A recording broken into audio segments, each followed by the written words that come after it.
வணக்கம் நண்பர்கள். 2026 தேர்தலில் திட்டக்குடி தனித்தொகுதியில் வெல்வது யார்? இங்கு மும்முனை போட்டி இருக்கிறதா, அல்லது 4 முனை போட்டி இருக்கிறதா, அல்லது இருமுனை போட்டி இருக்கிறதா, அல்லது போட்டியே இல்லாமல் யாரோ ஒருவர் வெல்லப்போகிறாரா? பார்ப்போமா? மிக நீண்ட காலங்களுக்கு பிறகு திட்டக்குடி தனித்தொகுதியில், முன்னர் மங்களூர் தொகுதியாக இருந்த திட்டக்குடி தனித்தொகுதியில் இரட்டை இலை களம் காண்கிறது. இங்கு அஇஅதிமுக எம்எல்ஏ என்றால் அந்த தங்கராசு அவர்களை தான் சாரும். அவர்தான் இங்கு கடைசியாக சட்டமன்ற உறுப்பினராக அஇஅதிமுக சார்பில் மங்களூர் தொகுதியிலிருந்து தேர்ந்தெடுக்கப்பட்டவர். அதன் பிறகு கூட்டணி கட்சிகளுக்கு இந்த தொகுதி ஒதுக்கப்பட்டு விட்டது. கடைசியாக அஇஅதிமுக சார்பில் போட்டியிட்டவர் என்றால் மறைந்த வழக்கறிஞர் ராமலிங்கம் அவர்கள் தான். அதன் பிறகும் இந்த தொகுதி கூட்டணிக்கு மட்டுமே ஒதுக்கப்பட்டது. தற்போது இருக்கின்ற சட்டமன்ற உறுப்பினராக இருக்கின்ற சி.வி. கணேசன் அவர்கள் இங்கு பல காலங்களாக இருந்து கொண்டிருக்கிறார். அவர் தொடர்ச்சியாக வெற்றி முகங்கள் கண்டு கொண்டிருக்கிறார். தற்பொழுது அமைச்சராகவும் இருக்கிறார். அவருக்கும் தற்பொழுது களம் காணும் அஇஅதிமுக உறுப்பினருக்கும் என்ன வித்தியாசம் இருக்கிறது என்று நாம் பார்த்தோம் என்றால், அஇஅதிமுக வேட்பாளர் திட்டக்குடி தொகுதியை சார்ந்தவர் அல்ல. அவர் காட்டுமன்னார்குடியிலிருந்து இங்கு தொகுதி மாறி களம் காண்கிறார். அஇஅதிமுக வேட்பாளர் திரு முருகுமாறன் அவர்கள் ஏற்கனவே சட்டமன்ற உறுப்பினராக இருந்தவர். அவர் மீது பெரியதாக எந்தவித குறைபாடுகளும் எங்கும் காணப்படவில்லை என்பதுதான் உண்மை. அவர் காட்டுமன்னார்குடியில் ஓரளவுக்கு பலம் வாய்ந்த வேட்பாளராக இருந்தாலும் திட்டக்குடி எந்த அளவிற்கு அவருக்கு கை கொடுக்கும் என்பது போக போகத்தான் தெரியும்.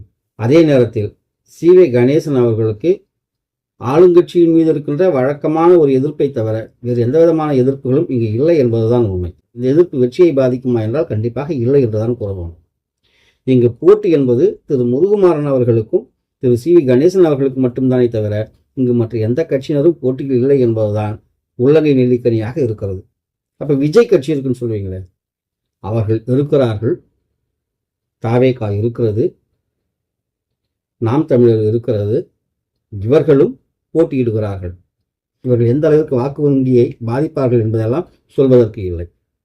ஒருவேளை தாவேக தலைவர் விஜய் அவர்களுடைய திரையுலக பிரபலம் இவர்களுக்கு ஓட்டை பெற்றுத்தருமா என்றால் அதை காலம்தான் பதில் சொல்ல வேண்டும். அவர் மீது பலவிதமான விமர்சனங்கள் அரசியலுக்கு வந்த பிறகு எழுந்திருக்கிறது. அந்த விமர்சனங்களுக்கு சரியான பதில் யாரும் இதுவரை கொடுக்கவில்லை என்பதுதான் உண்மை.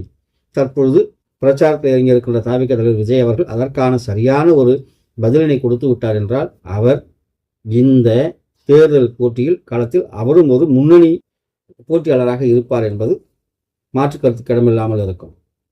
சரி, திட்டக்குடி தனித்தொகுதியை பொறுத்தவரையில் இங்க இருக்கின்ற ஒவ்வொரு மூலை முடுக்கும் ஒவ்வொரு கிராமங்களுக்கும் சென்று சேர்ந்திருப்பது யார் என்று சொன்னால் திமுகவில் சி.வி. கணேசன் அவர்கள் என்றால் மாற்று கருத்து கிடையாது. அஇஅதிமுக இனிமேல் தான் திரு முருகுமாறன் அவர்களை ஒவ்வொரு கிராமங்களுக்கும் மூலை முடுக்குகளுக்கும் கொண்டு செல்ல வேண்டும். அதே நேரத்தில் இந்த தொகுதி ஒரு காலத்தில் அஇஅதிமுகவின் கோட்டையாக இருந்திருக்கிறது. அஇஅதிமுக தொண்டர்களுடைய மிக நீண்டகால எதிர்பார்ப்பாக இருக்கின்ற அஇஅதிமுக வேட்பாளர் தற்பொழுது களமிறக்கப்பட்டிருக்கிறார். கூட்டணி கட்சிக்கு ஒதுக்கப்படவில்லை.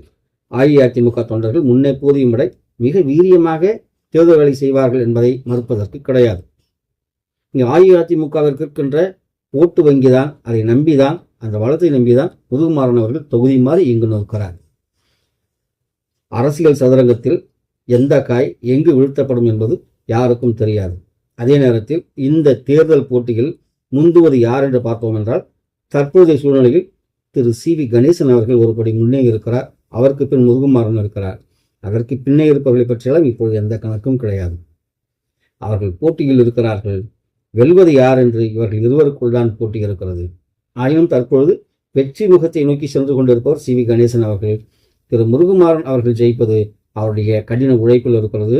திரு முருகுமாறன் அவர்களை ஒவ்வொரு கிராமங்களுக்கும் கொண்டு சேர்க்கின்ற அஇஅதிமுக பொறுப்பாளர்கள் மற்றும் தொண்டர்கள் கையில் இருக்கிறது.